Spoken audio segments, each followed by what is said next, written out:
आज के टॉपिक में हम लोग जानेंगे कोर सेक्टर आउटपुट के बारे में। क्या होते हैं कोर सेक्टर्स, कितने हैं, ये सारी चीज़ें हम लोग डिटेल में डिस्कस करेंगे। तो आइए आज का लेक्चर जो है हम लोग स्टार्ट करेंगे। कोर सेक्टर आउटपुट के बारे में अभी बात की जा रही है कि इंडिया के टोटल कितने कोर सेक्टर्स हैं। टोटल 8 कोर सेक्टर्स इंडस्ट्रीज हैं।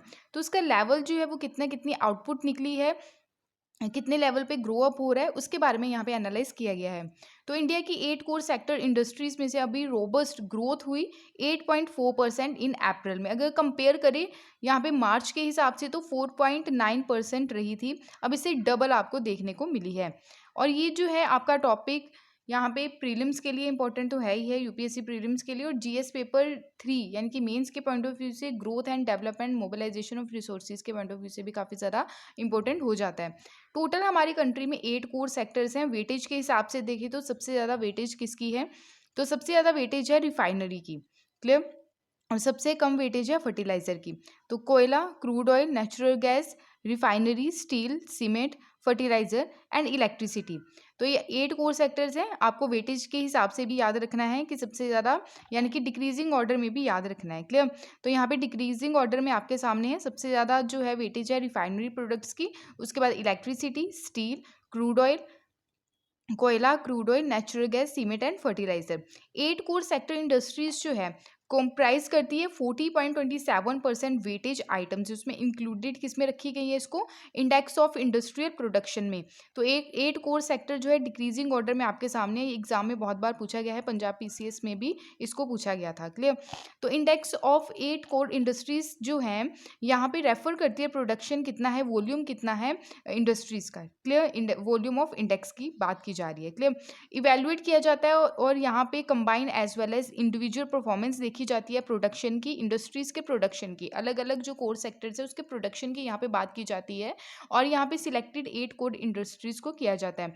करंट वेटेज जो है अप्रैल 2021 के हिसाब से 8 कोर इंडस्ट्रीज जो है यहाँ पे आप देख सकते हैं। पेट्रोल रिफाइनरी प्रोडक्शन जो है वो 28.04% है।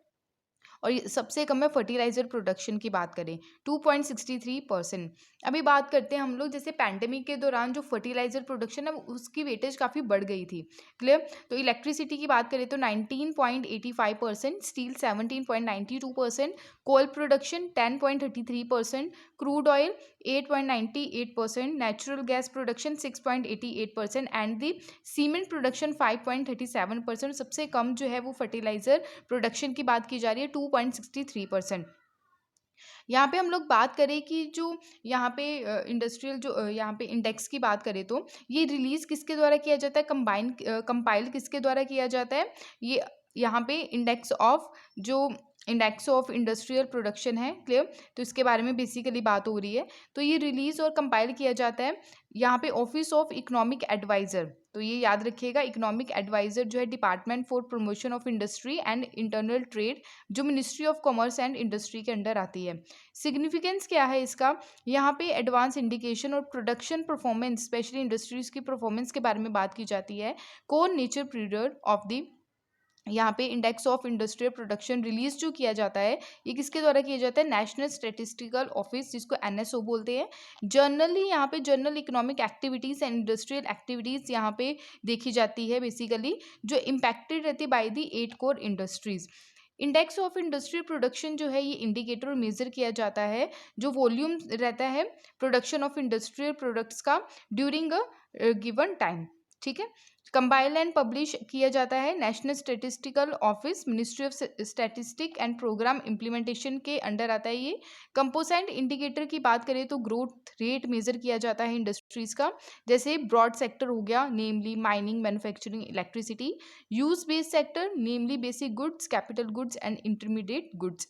तो बेस ईयर कौन सा काउंट करके चल रहे हैं, 2011 और 12। तो ये भी याद रखिएगा, स्टेटमेंट के फॉर्म में आपसे पूछा जा सकता है कि बेस ईयर यहाँ पे 13-14 दे दिया जाएगा, 10-9 दे दिया जाएगा या 10-11 दे दिया जाएगा। तो ये आप लोगों को याद रखना है कि बेस ईयर कौन सा लेके चल रहे हैं, 2011 और 12।